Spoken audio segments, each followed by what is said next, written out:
Ok, c'est parti.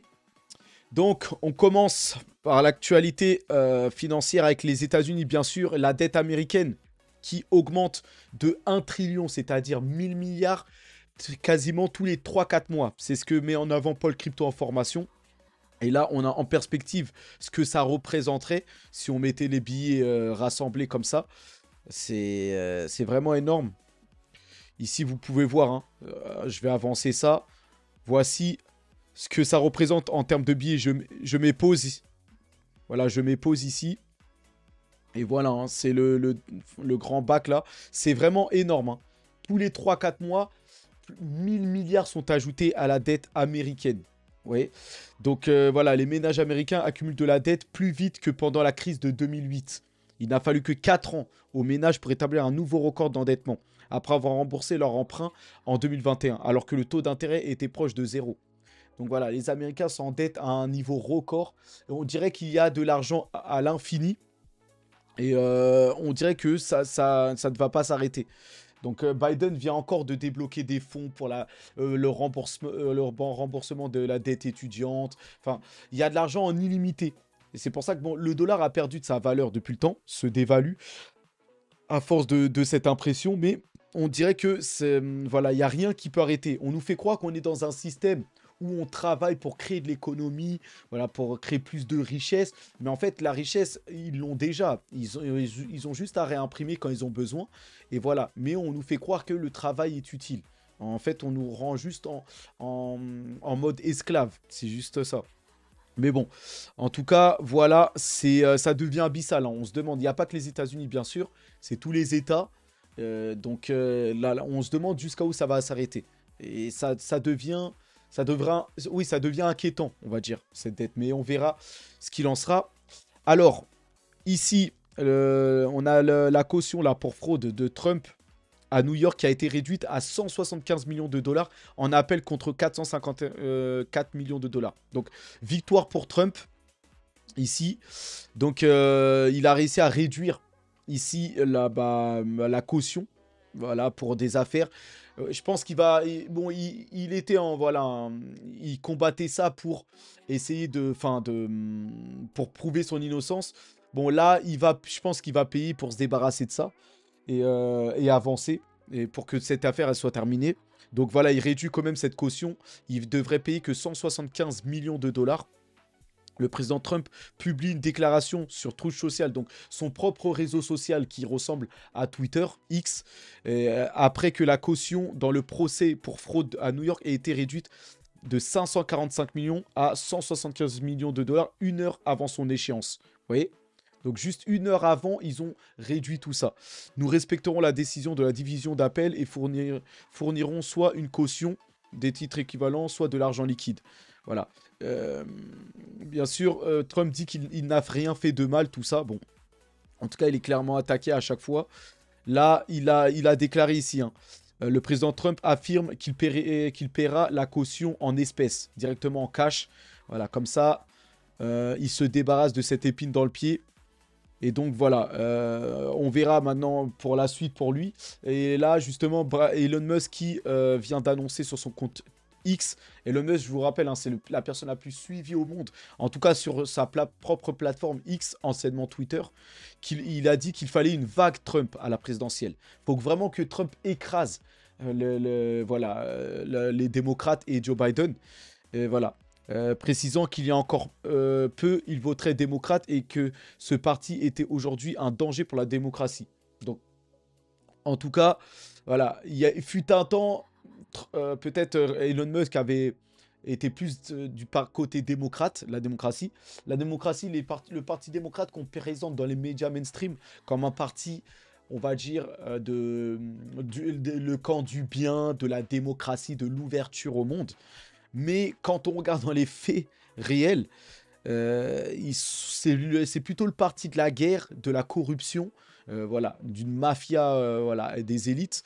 Donc, et les républicains qui sont considérés dans les médias comme un peu le parti d'extrémistes, un peu raciste, un peu, ou un peu trop dur, un peu trop extrême.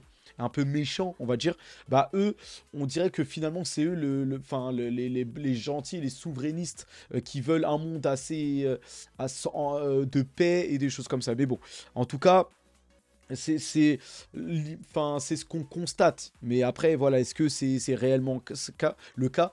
Voilà, ils ont tous leur fourberie, on va dire. Donc on verra ça. Sinon, dans le reste de l'actualité américaine, le PDG de Boeing qui va démissionner dans le cadre d'un vaste remaniement de la direction, alors que la crise du 737 MAX, qui avait craché plusieurs fois, voilà, pèse sur le géant de l'aérospatiale. Donc Boeing qui a cette épine dans le pied aussi voilà, du Boeing, la 737 MAX, qui a connu énormément de problèmes. Et là, on a son PDG qui va démissionner. On verra si ça va donner un nouvel élan à l'entreprise. L'Arabie Saoudite qui construit le premier parc à thème Dragon Ball Z au monde. Vous voyez? Donc là, on passe dans l'actualité asiatique, un peu de Moyen-Orient. Celle-là, je voulais la mettre à la fin. Là, je viens de voir que je ne l'avais pas décalé dans mes... voilà, dans le choix là, que je voulais présenter. Mais voilà, parc à thème Dragon Ball. Voilà, l'Arabie Saoudite qui surfe. Bah, en fait, on a eu le décès d'Akira Toriyama il n'y a pas longtemps. Et là, Dragon Ball revient un peu sur le devant de la scène. Et l'Arabie Saoudite qui construit, qui est en train de faire... c'est une dinguerie, tout ce qu'ils sont en train de faire, c'est assez incroyable. J'ai l'impression que ça va devenir bien plus attractif que Dubaï, hein, l'Arabie Saoudite, avec le projet futuriste Neom qu'ils sont en train de créer, une ville futuriste. Et voilà, tout ce qu'ils sont en train de faire par rapport au sport. Voilà, ils sont en train d'attirer toutes les stars mondiales de la boxe, du foot, voilà, chez eux. L'Arabie Saoudite, vraiment, c'est le futur, hein. Ça va être une place très attractive là-bas. Voilà, enfin, le prince héritier est très jeune, il est dans la trentaine, et il est très dans la modernité. Enfin voilà, il a tout compris. Il sait comment investir et voilà, il sait comment ça marche, comment attirer les regards, tout ça. Donc un parc à thème Dragon Ball, certainement ça va plaire, hein. Donc voilà, ça c'est... Moi je garde un coup d'œil sur Arabie Saoudite, ça pourrait peut-être, je sais pas, hein, pour le business, on sait jamais. Donc on verra. Donc Apple lancera Vision Pro en Chine cette année, déclare Tim Cook. Donc ça c'est pour Apple, ça va être un vrai test. Apple qui est dans la difficulté en ce moment. Les ventes de smartphones sont en berne. Et Apple perd du terrain. Ils ont pris beaucoup de retard par rapport à l'intelligence artificielle, tout ça. Là, le Vision Pro qui n'a pas eu que des bons retours et qui, plusieurs Apple Vision Pro, le casque, a été renvoyé. Mais ils vont se tester en Chine. Après, on sait, les prochaines versions du Vision Pro seront bien mieux adaptées. Et je pense que d'ici 3-4 versions, là, on va vraiment commencer à adopter ça. Là, pour l'instant, c'est trop tôt. Mais Apple tente sa chance en Chine pour tâter un peu le marché chinois et voir comment les Chinois réagissent à tout ça. Donc, on verra ça. Là, ici, Nvidia, les ambitions de Nvidia en matière d'IA dans le domaine de la médecine et des soins de santé deviennent claires. Donc, Nvidia, voilà, hein, qui voit, grâce à la puissance de l'intelligence artificielle, de nouvelles parts de marché. Et ici, en l'occurrence, la médecine et les soins de santé qui pourraient être régis par l'intelligence artificielle. Et Nvidia, voilà, l'imagerie, tout ça. 3D, Nvidia qui est le spécialiste de tout ça, hein. L'imagerie 3D et l'intelligence artificielle. Voilà, Nvidia peut capter une part de marché donc dans la santé. Donc on va voir ça. Encore d'autres ponts de croissance pour Nvidia qui est ma plus grosse action, mon plus gros actif en bourse. Donc aussi ma deuxième, et je voulais le souligner, mon deuxième plus gros bag en bourse, c'est Supermicron. Donc cette action-là, Supermicro, qui, là, ici on a JP Morgan qui affirme que ce titre technologique qui a triplé cette année peut continuer car il contribue à mener la révolution de l'IA. Donc là, comme vous voyez, c'est un article pro. J'ai accès à cet article pro. Regardez, si on descend, je peux lire, voilà, tout ça. Après, je ne vais pas proposer le contenu parce que c'est un article payant. Peut-être que je peux être censuré, voilà, si l'algorithme de YouTube reconnaît que j'ai partagé ça. Mais c'est pour vous dire que j'ai accès au compte... En fait, je suis abonné premium à CNBC, qui est le plus grand site de finance mondiale, mais aussi de Investing, de The Motley Fool, voilà, de Barron's, The Wall Street Journal. J'ai les comptes premium de tout ça. J'en ai eu pour à peu près 500 euros. Et j'ai des abonnements de 1 ou 2 ans.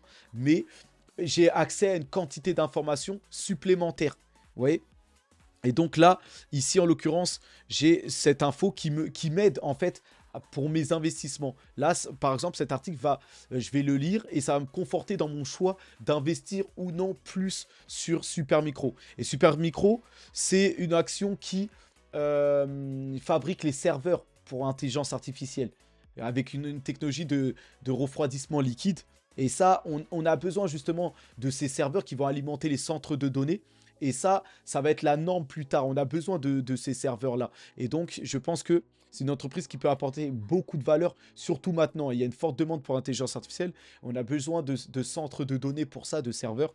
Et donc, eux, ils ont la meilleure technologie en termes de serveurs, tout ça, de nouvelle génération. Donc, regardez. Ici, encore un article pro. Et là, c'est les plus grands appels des analystes. CNBC, quasiment tous les jours, presque quotidiennement, ou tous les 2-3 jours, en fait, on a des analystes qui, en fait, voilà, donnent leurs prévisions sur le moyen long terme des actions. Par exemple, ici, là, vous voyez Nvidia, Apple, Supermicro, Disney, Netflix, Meta, Amazon. En fait, là, les analystes vont donner leur avis sur toutes ces actions. Si pour eux, il est temps de vendre, de conserver, d'acheter, voire acheter très fortement. Et en fait, voilà, moi, j'ai accès. Vous voyez, tout ça, c'est des notes d'analystes ici. Je vais pas je vais pas trop montrer ça parce que j'ai pas envie d'être censuré ou d'être averti par YouTube. J'ai déjà été averti en montrant la keynote d'Apple, tout ça. J'ai reçu des avertissements de la part de YouTube, tout ça. Donc ça c'est du contenu premium, vous voyez. Donc j'ai pas trop le droit normalement de montrer ça. Mais en fait tout ça, parce que les analystes, eux, c'est leur métier, ils travaillent pour ça. Donc en fait, c'est un métier de faire des recherches, de donner leurs prévisions. Et moi, j'ai accès à tout ça en ayant payé pour ça. Et donc voilà. Mais en tout cas, certes, je ne peux pas dévoiler le contenu, mais je peux vous donner ensuite mon avis ou sur quoi j'investis. Et ce sur quoi j'investis, c'est lié à tout ce que j'ai lu, toute la lecture que j'ai fait, les informations que j'ai prises. Donc c'est pour ça que je vous recommande de vous abonner et de me suivre pour, voilà, en tout cas, avoir mon sentiment par rapport à toute la lecture que j'ai fait. Et voilà, et toutes les informations que j'ai pu prendre. Voilà, ou sinon, vous pouvez aussi de vous-même et vous abonner au compte premium de tous ces grands sites pour avoir accès à de l'information et faire vous faire votre propre avis. Donc à chacun de voir ses stratégies en tout cas. Là, on a Kevin O'Leary qui souhaite acheter TikTok avec une réduction allant jusqu'à 90%. Donc, O'Leary, moi, j'ai pas confiance en lui, là, c'est lui, là. Lui, pour moi, c'est un peu un fourbe, une sorte, voilà, il est bon, il est là, il est pour ses affaires, mais il a déjà été dans des petites histoires, voilà. Et là, il souhaite acheter TikTok. J'espère que TikTok ne lui vendra pas à lui, mais bon, on sait jamais. On verra pour TikTok, l'avenir de TikTok, voilà, qui est incertaine. Mais peut-être que l'arrivée de Trump au pouvoir pourrait les sauver. Trump qui était sur les côtes, on va dire, de TikTok pendant un certain moment. Mais Trump voit un plus grand danger avec Meta, la maison mère de Facebook, là. Donc Facebook, Instagram, tout ça. Et Trump voit ça comme un plus grand danger. Ça pourrait donner trop de pouvoir à Meta et ses réseaux sociaux. Donc il veut plus trop supprimer TikTok. Donc on verra ça. En tout cas, la guerre des États-Unis et la Chine. Donc les États-Unis et la Grande-Bretagne accusent les pirates informatiques liés à la Chine de cybercampagne malveillante et annoncent des sanctions. Donc voilà, toujours cette crainte des Occidentaux envers la Chine qui devient vraiment une puissance sérieuse. Et donc voilà, les États-Unis surtout les États-Unis, hein, là on a là aussi la Grande-Bretagne, mais c'est surtout les États-Unis voilà, qui ont peur de se faire dépasser ou de se faire avoir par les Chinois. Et donc qui mettent toujours des sanctions, tout ça. Donc, en tout cas, la Chine est à la croisée des chemins, déclare le chef du Fonds monétaire international, exhortant Pékin à se lancer dans des réformes favorables au marché. Donc, le Fonds monétaire international, on sait que derrière, bon, C'est des Américains, c'est des... Voilà. Mais ils surveillent fortement la Chine, hein. Ils surveillent et ils disent que justement la Chine est à la croisée des chemins. C'est l'heure de vérité pour eux. Et voilà, ils demandent à la Chine de voilà, faire des choses favorables pour les marchés financiers, des choses comme ça. Parce que maintenant, ils vont avoir une certaine influence, les Chinois, sur les marchés, vu que ça devient une puissance mondiale. En tout cas, voilà où la Chine pourrait exceller, là, sur le secteur des véhicules électriques. Là, voilà, au départ, on avait Tesla de base, mais là, on a BYD, qui est une entreprise chinoise de véhicules électriques chinoise, qui a dépassé Tesla en termes de vente, qui est le numéro un des constructeurs maintenant automobiles. Et là, on n'a pas que, on a déjà NIO, XPeng, les autos, mais maintenant on a aussi Xiaomi et bientôt Huawei qui vont rentrer dans la danse. Donc c'est voilà, une concurrence féroce sur le marché des véhicules électriques. Et les Chinois vont rafler tout ça. Et là, justement, un sérieux concurrent, là, le chinois Xiaomi, fixera le prix de son rival Tesla EV à moins de 69 000 $, a déclaré le PDG avant le lancement jeudi. Donc, on verra si le Xiaomi SU7 va tenir ses promesses, mais il y a de fortes chances, hein. Surtout que Xiaomi, c'est une marque à la base de smartphones. Ils sont très à l'air connectés, modernes, ce qui va plaire à la future génération Z ou la génération Y dans le futur. Donc, à mon avis, Xiaomi devrait réussir à vendre. Là où Apple, lui, a abandonné son projet de véhicule électrique et se concentre sur l'intelligence artificielle. Ce qui, pour une entreprise de la taille d'Apple, c'est pas une mauvaise idée de faire ça. Mais voilà, et de se concentrer sur vraiment ce qu'ils savent faire avec les semi-conducteurs, enfin, voilà, avec l'intelligence artificielle. Voilà, ils se reconcentrent. Donc, on verra si eux, Xiaomi, ils arrivent à bien prendre ce virage des véhicules électriques. On verra, parce qu'il y a une forte concurrence, hein. Donc, on verra ça. Autre part, ici, Nissan cherche à faire face à la volatilité extrême du marché avec 30 nouveaux modèles et des réductions de coûts pour les véhicules électriques. Donc, il n'y a pas que les véhicules chinois, il n'y a pas que les nouveaux véhicules américains, Tesla, Rivian, Lucid, tout ça. Il y a aussi les anciennes marques comme Nissan qui sont là et qui vont lancer 30 modèles, hein, de véhicules. Donc, voilà, Nissan compte bien rester là. La demande de véhicules électriques augmente, mais n'est pas cohérente. Bon, en tout cas, c'est ce qu'il déclare. Donc, beaucoup d'incertitudes, voilà, sur les véhicules électriques, tout ça. On verra. C'est une question, c'est pas encore si les véhicules électriques seront la norme. Ce qui est sûr, c'est que les chargeurs ou les superchargeurs là pour charger les véhicules électriques ne sont pas encore en place et pas prêts. Il y en a, mais c'est pas suffisant encore pour une adoption massive, tout ça. Donc, on verra ça. Euh, on avance en tout cas. Alors, en dehors de ça, là, on va passer plutôt sur les plans de guerre un peu. Et là, on va commencer par Gaza, Israël. Le Conseil de sécurité de l'ONU exige un cessez-le-feu immédiat. Donc, il y a eu un vote, apparemment. Ici, là, c'était... je ne sais pas si c'était oui exactement. Mais vous voyez qu'il y a une réunion assez importante. Et quand on regarde dans les faits, voilà, ils ont tous levé la main. Voilà, des applaudissements éclatent au Conseil de sécurité des Nations Unies après l'adoption de la résolution de cessez-le-feu à Gaza. Donc c'est Nations Unies, mais est-ce que Israël va s'arrêter dans sa vengeance? Je suis pas sûr. Donc les États-Unis voilà, lèvent la main en tout cas pour un cessez-le-feu. Là, il y avait tous les pays. Bon, c'est normal qu'ils se mettent d'accord sur ça, mais est-ce que Israël a terminé sa vengeance? Israël n'écoute pas en général, enfin, voilà, ils décident par eux-mêmes. Donc, on verra. En tout cas, il y a des applaudissements comme vous le voyez. Voilà, ils ont adopté le cessez-le-feu. On verra si Israël va accepter cela ou pas. Et ici, Donald Trump, hein, qui avait déjà appelé à la paix à Gaza, nous devons parvenir à la paix. Vous ne pouvez pas laisser cela continuer. Israël doit être très prudent car vous perdez une grande partie du monde. Beaucoup de soutien. Donc voilà, Israël, il met en garde justement Israël contre sa vengeance. Et voilà, il dirait que, voilà, il dit qu'Israël pourrait perdre des soutiens d'autres États qui étaient anciennement amis ou voilà proches. Donc voilà, Trump dit que c'est très dangereux et je trouve qu'il a raison par rapport à ça. Le chef, en tout cas de l'ONU, appelle à un afflux massif, voilà, d'aide à Gaza et constate une famine dramatique. Donc voilà, ici le secrétaire général Antonio Guterres, voilà, qui demande de l'aide, de la nourriture pour Gaza, tout ça.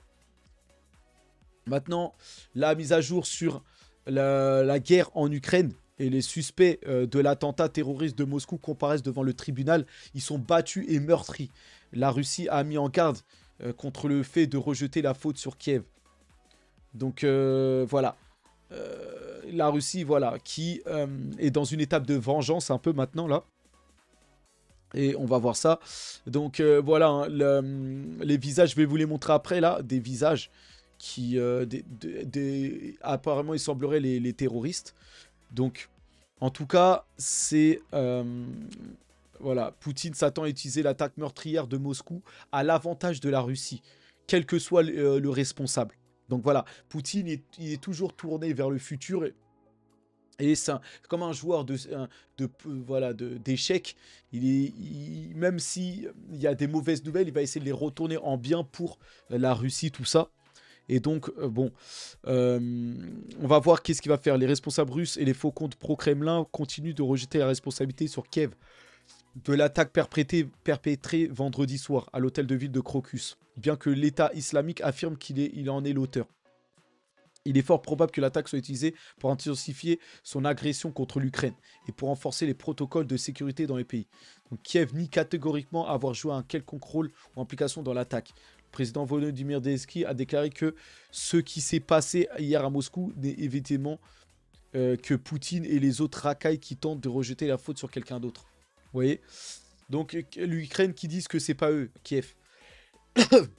En tout cas, bon, ici Poutine a déclaré que voilà, l'attaque était une attaque de terroristes, une attaque terroriste et de radical islamiste, sans mentionner l'Ukraine. Donc il a mentionné que c'était des radicales islamistes, mais il n'a pas mentionné l'Ukraine dans sa dernière allocution. Donc voilà, en attendant, regardez, sa dernière allocution, elle était là, ici. Donc Poutine, le président Poutine confirme que l'attaque terroriste de Moscou a été commise par des islamistes radicaux, mais qu'il est plus intéressé par qui a ordonné cette atrocité. Vous voyez? Donc Poutine pense qu'un acteur étatique ou une agence de renseignement pourrait en être responsable. Donc Poutine, en fait, il n'en a pas vraiment après les terroristes en eux-mêmes, mais derrière, il cherche en fait, il est à la recherche de ceux qui ont commandité cette attaque. Parce que certains terroristes ont déclaré qu'ils avaient été payés 500 000 roubles et que les infos venaient de Twitter, qu'ils avaient pour ordre, voilà, de liquider tout le monde. Et donc voilà, là, Poutine cherche l'auteur qui a envoyé, et voilà, ils sont justement en train, ils ont torturé, voilà, les visages là des quatre...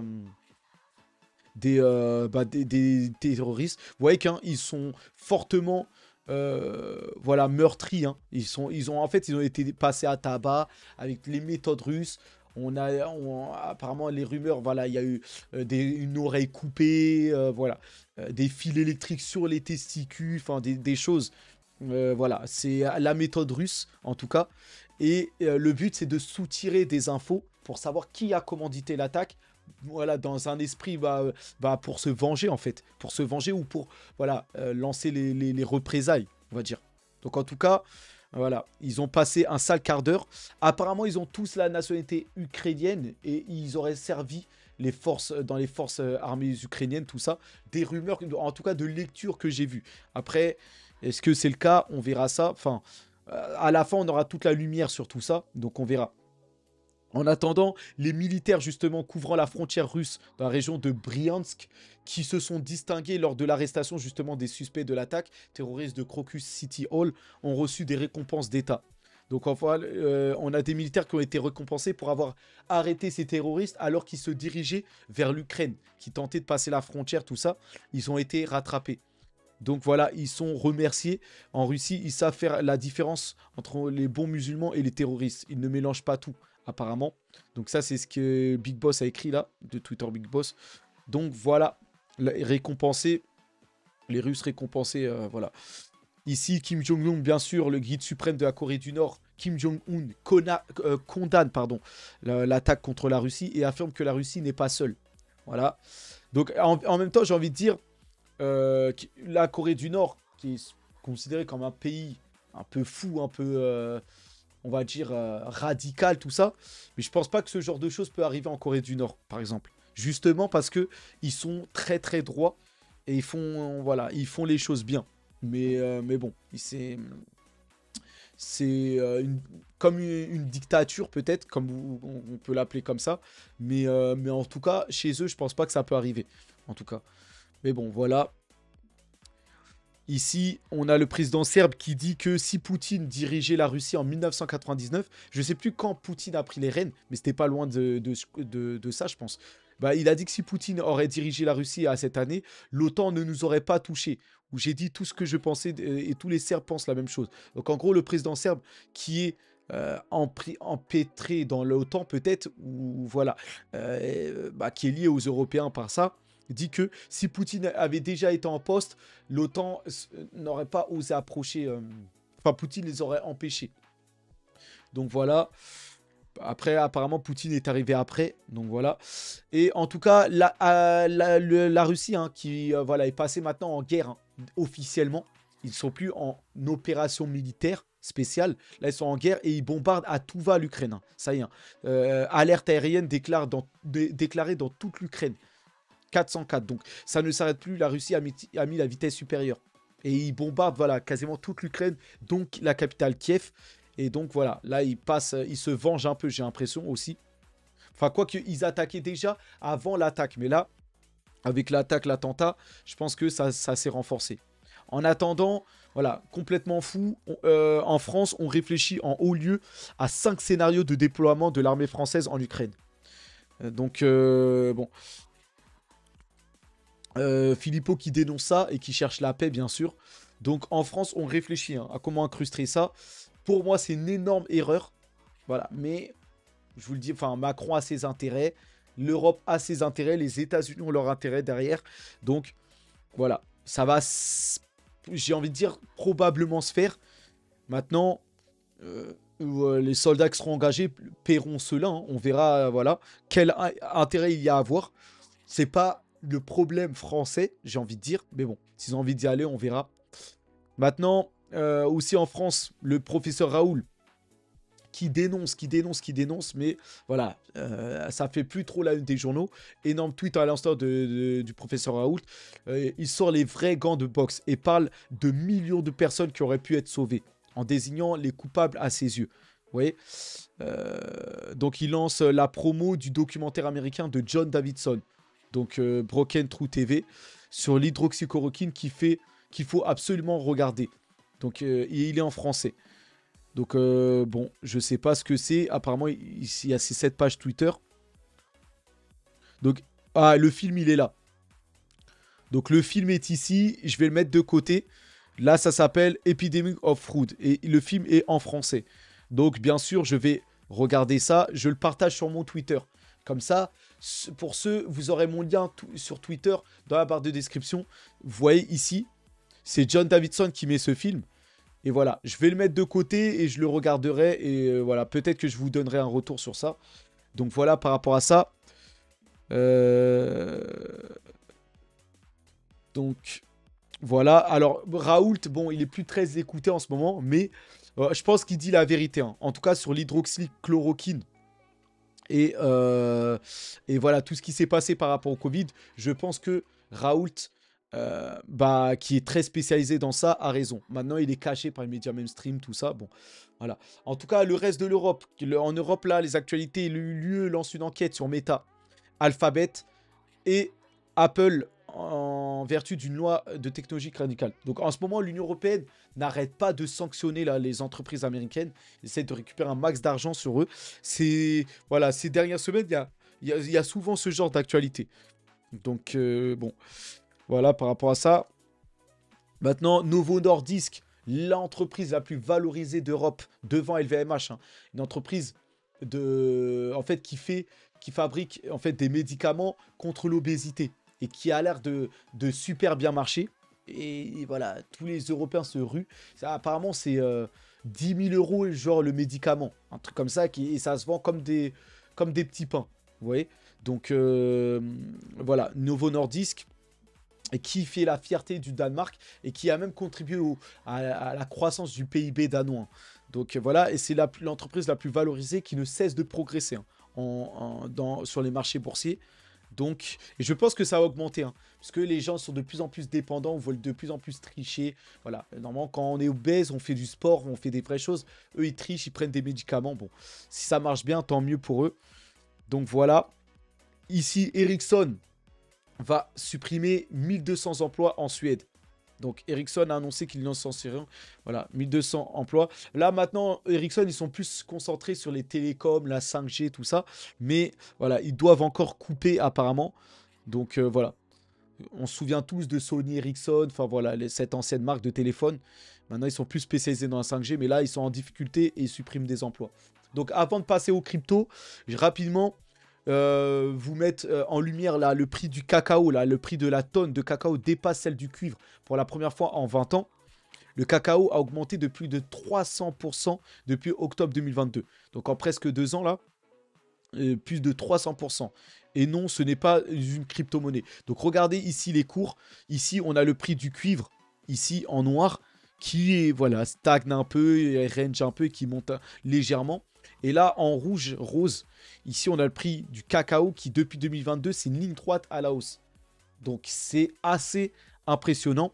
Après, pour vous exposer au cacao, il y a très peu enfin, voilà, il y a peut-être des ETF, des choses comme ça, mais c'est dur de s'exposer au cacao. Mais je voulais juste mettre en lumière ça. Voilà, là, par exemple, plus 120% en 2 mois.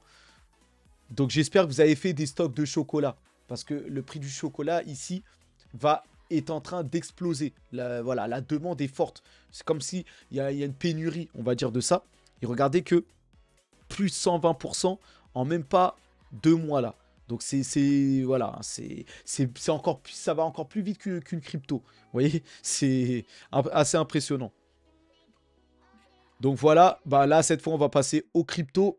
Et le Bitcoin qui bondit aujourd'hui de 7% et reprend les 70 000 dollars pour commencer la semaine. Excellente journée. Là, on est quasiment dans du vert. Ça fait énormément de bien. Vous voyez, Bitcoin 70 693 à l'heure où j'enregistre. Ça fait du bien, ça fait du bien, ça fait plaisir. Une belle map vert, ça reprend. Comme je l'avais dit, hein, on avait corrigé, on était retombé finalement dans les 60 000, 62. On a repris la marche en avant. Pour moi, bien sûr, on va aller largement plus haut, bien sûr. Voilà. Comme je l'avais annoncé, on va aller chercher 80-90 000. D'autant plus, là, ça se renforce. Parce qu'on a une vague de vente de TF Bitcoin ces derniers jours. Je pense que la vague va se terminer. Et là, on va repartir maintenant sur de nouveaux achats. Et là, surtout qu'on a bien rebondi. Donc, ça accrédite la thèse que là, maintenant, on a un appui pour aller chercher bien plus haut. Donc, là, on va voir tout ça dans les faits. En tout cas, BlackRock affirme que Bitcoin sera un bon moyen de diversification de portefeuille malgré son récent rebond des actions. Donc, en tout cas, voilà, BlackRock est plus que jamais sur le Bitcoin et à fond. Donc voilà, le Bitcoin, on regarde, hein, ça avait chuté et là, bim, ça se reprend. Et pour moi, là, maintenant, on va aller plus loin. Là, la target des 80-90 000 est en ligne de mire maintenant. Donc, on va certainement avoir un nouvel ATH du Bitcoin dans les prochaines heures, prochains jours. Donc, la bourse de Londres va lancer le marché ETN, Bitcoin Ethereum. Donc, c'est le titre de cette vidéo. Bitcoin Ethereum arrive sous forme de produit d'investissement sur la bourse de Londres. Donc, voilà.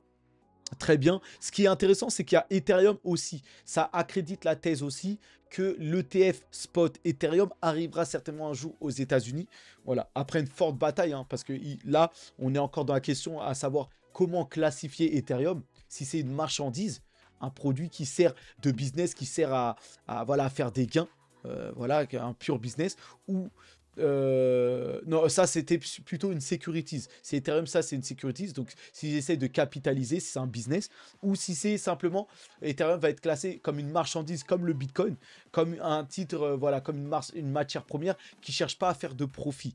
Donc, les autorités réglementaires aux États-Unis n'arrivent pas à classifier Ethereum. Dans quel camp est Ethereum, justement? Donc, c'est une question très importante. Il y a la loi OE, il s'appuie sur les déclarations de OE pour tenter de déterminer ça, mais ils n'arrivent même pas à se décider sur ça. Donc, on verra en tout cas par rapport à ça. Donc, les ETN et non les ETF, il n'y a pas d'erreur de frappe, hein. Ici, sur la bourse de Londres, on appelle ça ETN, N comme Noémie, donc Bitcoin et Ethereum, arrivent sur la bourse de Londres. Le London Stock Exchange vient d'annoncer que les demandes d'admission à la négociation des ETN Bitcoin et Ethereum ouvriraient le 8 avril. Donc voilà, les demandes d'admission. C'est-à-dire que on va avoir des acteurs qui vont proposer ces produits sur les marchés, sur le marché boursier londonien. Et donc ils vont pouvoir les proposer à partir du 8 avril. On va avoir des demandes donc d'admission pour négocier ces ETF. Et donc les cotations des produits devraient être approuvées, devraient être prévues le 28 mai. Donc bon, c'est quand même fin mai, mais quand même, ça va alimenter encore plus fort le Bitcoin et Ethereum, toujours plus fort, on va dire. C'est des bonnes nouvelles. On attend aussi la Chine, on attend d'autres pays.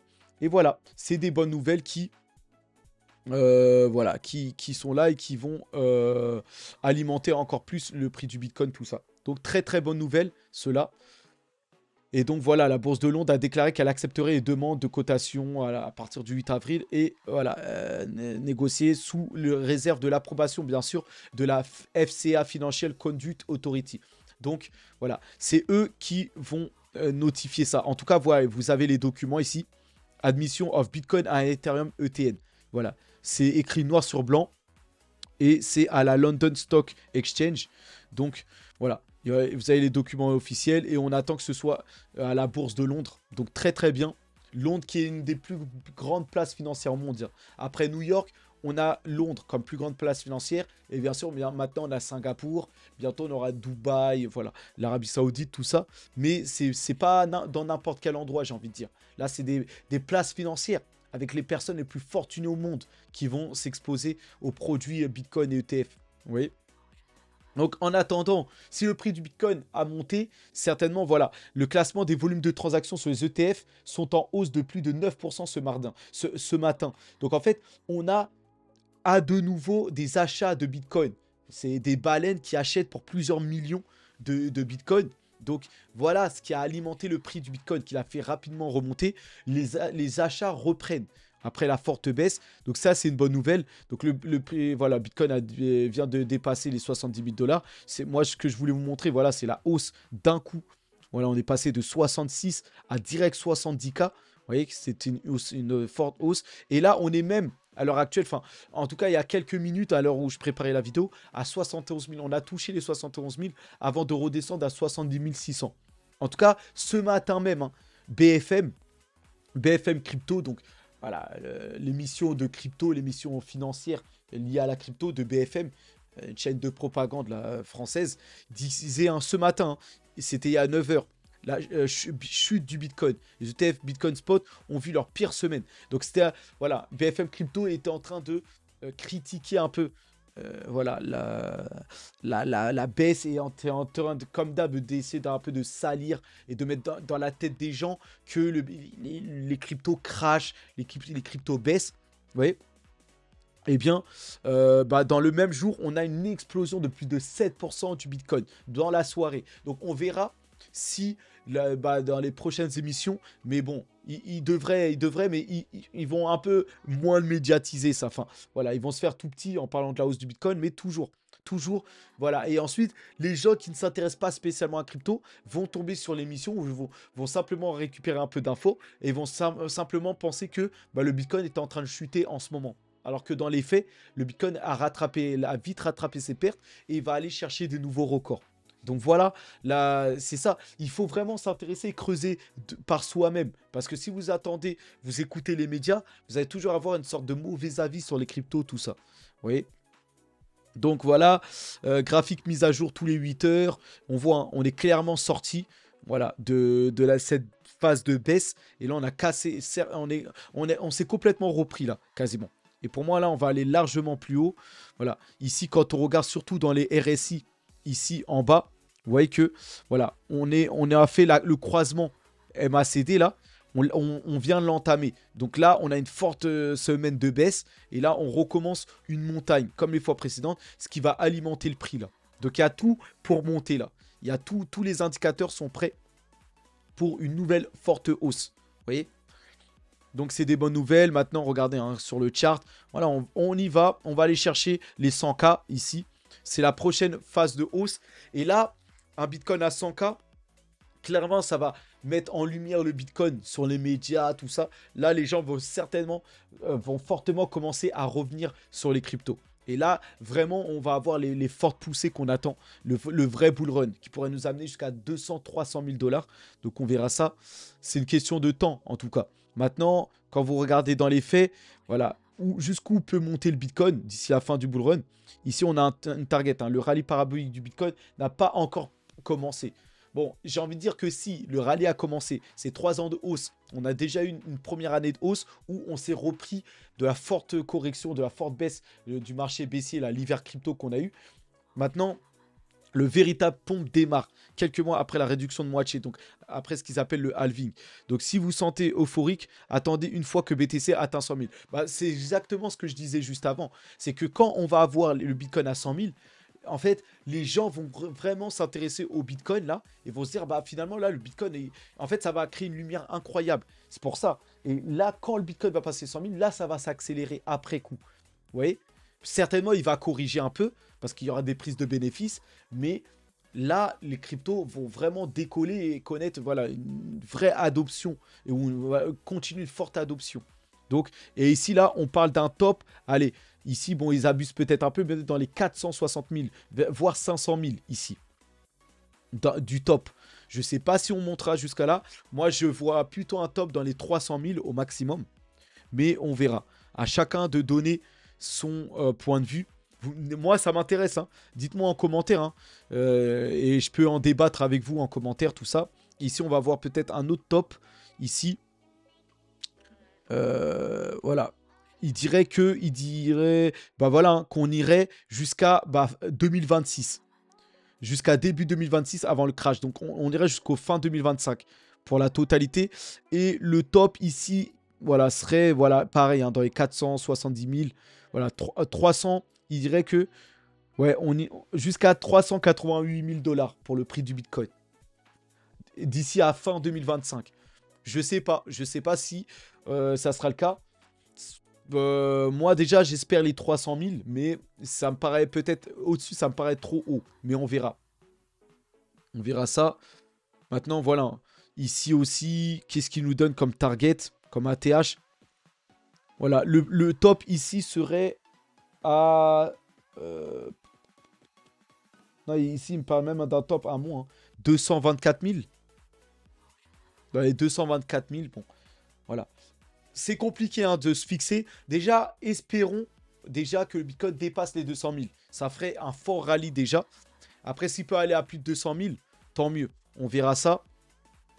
Après, voilà, comme vous l'avez vu, c'est toujours des cycles, des cycles, des cycles ici. Voilà, on est déjà à la moitié du cycle quasiment. Donc voilà, il reste l'autre moitié qui va être sensationnelle, j'ai envie de dire. Et soyez là. Et soyez patients. Voilà pour Bitcoin. Pas vraiment d'actualité sur Ethereum. On saute direct sur Solana. Et Solana qui continue voilà, à prouver que son réseau est le plus utilisé. Malgré qu'on vient d'avoir la mise à jour Ethereum et qui ont réduit considérablement les frais sur les layers 2 d'Ethereum. C'est-à-dire que les deuxièmes couches d'Ethereum qui sont censées être rapides avec peu de frais. Polygon, Arbitrum, Optimist, maintenant ont quasiment des frais complètement réduits.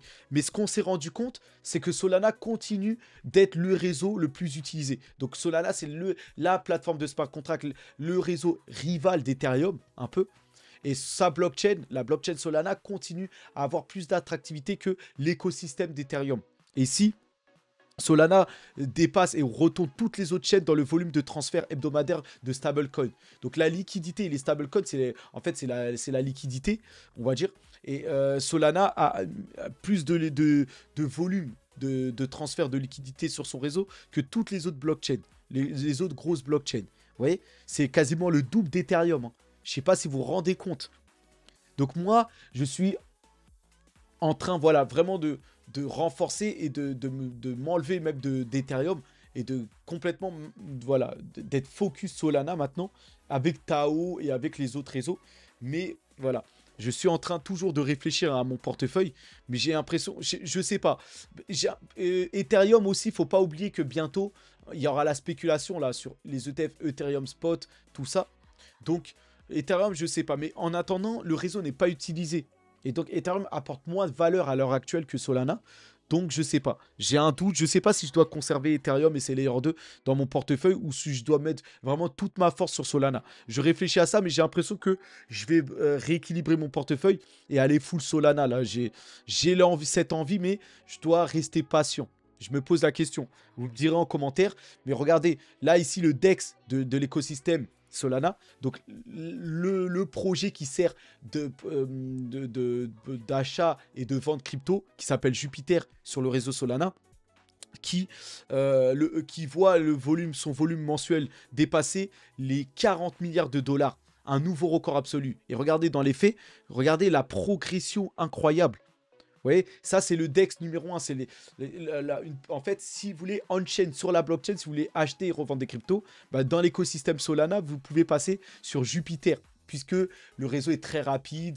Enfin, le réseau, comme grâce à la blockchain Solana, bah, l'exchange, en fait, vous allez avoir des coûts très faibles pour échanger vos cryptos et avec une vitesse de transaction très rapide. C'est grâce à ça. Et là, en fait, Jupiter explose tout. Et ça contribue à l'essor encore de Solana. Ça, c'est grâce au réseau Solana, justement. Vous voyez? Donc, rien à dire encore sur Solana, hein. C'est le projet le plus en vue en ce moment, qui fait les meilleures performances sur tous les secteurs, hein. Aussi bien en NFT, DeFi, les mêmes coins aussi qui explosent sur son réseau. Enfin, voilà, hein. Solana, c'est le meilleur réseau actuellement. Donc voilà, une nouvelle qui est une mauvaise nouvelle, mais qui pour moi est une bonne nouvelle, c'est que la SEC ici, la police, on va dire le gendarme de la finance aux États-Unis, demande 2 milliards de dollars d'amende et de pénalité à Ripple. Donc ça là, bon, c'est une mauvaise nouvelle pour Ripple, mais j'ai envie de dire que là, peut-être on s'approche de la fin là. En fait, imaginons que Ripple, parce que 2 milliards, bon, c'est beaucoup, mais en même temps, pour l'entreprise pour Ripple, ça peut se payer. J'ai l'impression que ça y est, la SEC dit payez-nous et on vous laisse. Moi, c'est comme ça que j'interprète les choses. Donc, pour moi, là, c'est une excellente nouvelle. Même si c'est une amende pour une entreprise crypto, j'ai l'impression que on s'approche finalement du dénouement final. Et là, Ripple va pouvoir enfin se libérer et monter. Donc ça, j'attends ça, là, je vais surveiller ça. Maintenant, là, incroyable, un dirigeant de Binance qui échappe à la détention nigérienne. Mais pas par rapport à la loi ou qu'il a échappé à une lourde amende. C'est assez incroyable. Là, un des dirigeants de Binance détenu au Nigeria, Naden Anjarwal, se serait évadé, vous voyez, de prison et aurait quitté le pays.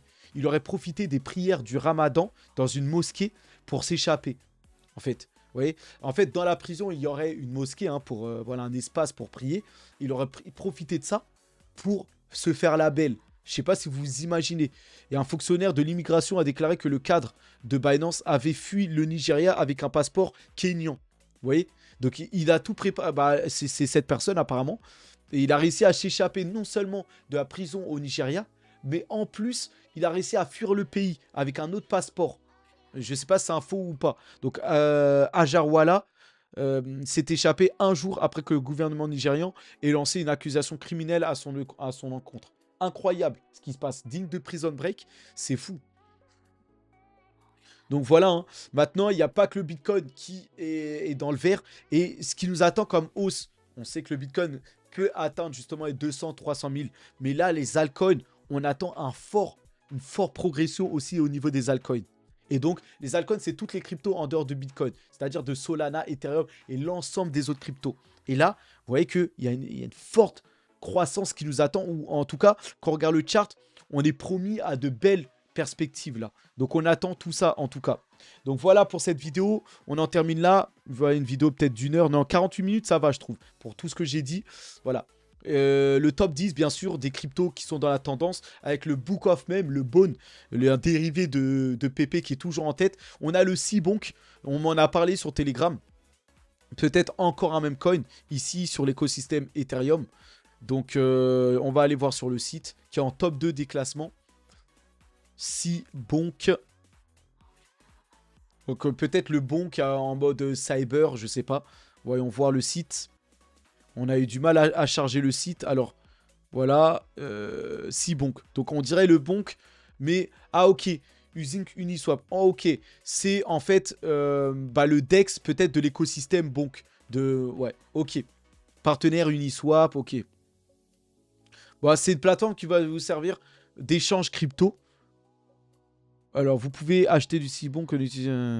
Bon, en tout cas, bon, les projets, ils naissent comme ça. Moi, c'est l'occasion pour moi de vous rappeler, juste pour finir avec tout ça, les mêmes coins, tout ça, je vais en détenir, mais vraiment maintenant une toute petite partie. Certains, tous ces nouveaux projets-là, en fait, j'ai plus la tête à tout ça.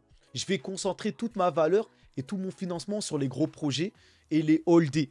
Et en fait, ça nous détourne, en vrai, de nous étaler, de nous diversifier, enfin, d'aller chercher la croissance sur tous ces pépites. Voilà, je vois beaucoup de vidéos YouTube sortir sur les pépites crypto, les pépites crypto. En fait, on s'étale, on va à gauche, à droite. Finalement, on n'avance pas vraiment et on perd des plumes. Ça, c'est mon avis. C'est bien hein, de viser des pépites, mais en vrai, voilà, s'ils apportent pas tellement de valeur, ça va se refléter au final à la fin. Donc, au final, pour moi, voilà, c'est limite de la perte de temps.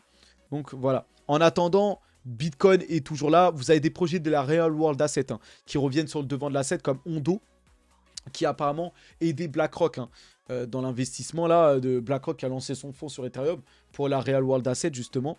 Vous avez Relio Network, voilà. Solana qui est là, hein, proche du top 10. Donc voilà, c'est les cryptos dans la tendance ici. Je vous laisse avec ça et je vous donne rendez-vous pour d'autres actualités financières, géopolitiques, crypto, tout ça. Donc on reste en contact en tout cas par rapport à tout ça. Merci d'avoir suivi la vidéo jusqu'au bout ou d'avoir regardé une bonne partie. Et on se retrouve pour d'autres actualités. Force à nous, hein. Allez, à plus.